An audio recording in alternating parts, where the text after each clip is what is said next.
to install eSIM on Koodo. So if you want to install eSIM on Koodo, then it's a straightforward process. Follow these steps to successfully set up your eSIM.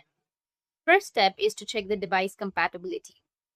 Ensure that your device supports eSIM functionality.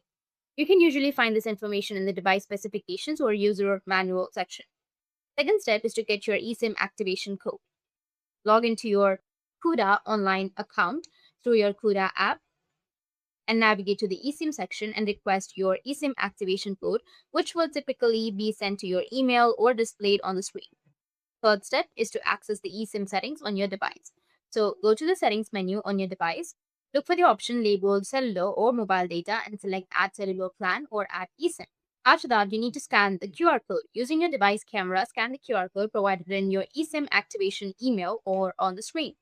After that, follow any prompts to complete the transaction process. Then you need to confirm your activation. That's how you can install eSIM on Koodo. And if you have any questions, feel free to comment below. Thanks for watching.